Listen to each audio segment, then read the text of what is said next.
بالله من الشيطان الرجيم.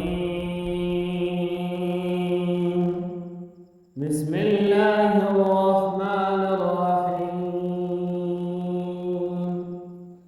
ليس البر أن تولوا وجوهكم قبل المشرق والمغرب ولكن البر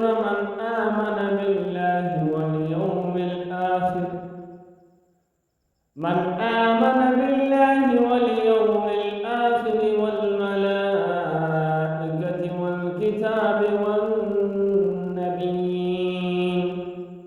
وآتى المال على حبه ذوي القربى واليتامى والمساكين وابن السبيل والسائلين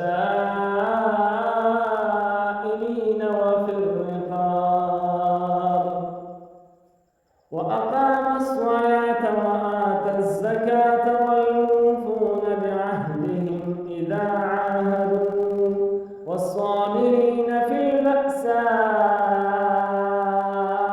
والضراء وحين البأس أولئك الذين صدقوا وأولئك هم المتقون.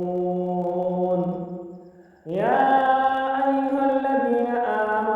كتب عليكم القصاص في القتلى الحر بالحر والعبد بالعبد والأنثى بالأنثى فمن عفي له من أخيه شيء فاتباع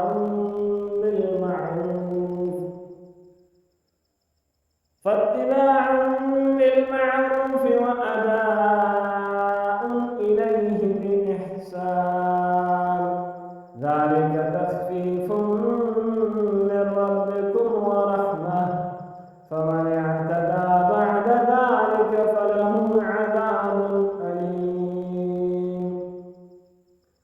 ولكم في القصاص حياة يا أولي الألباب لعلكم تتقون.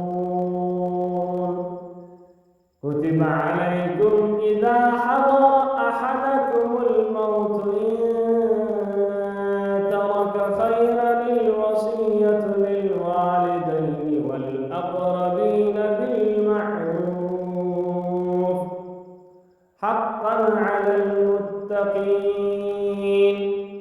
فمن بدله بعد ما سمعه فإنما إثمه على الذين يبدلونه إن الله سميع عليم. فمن خاف من موص جنفا أو إثما فأصلح بينهم فلا إثم عليه إن الله غفور رحيم. صدق الله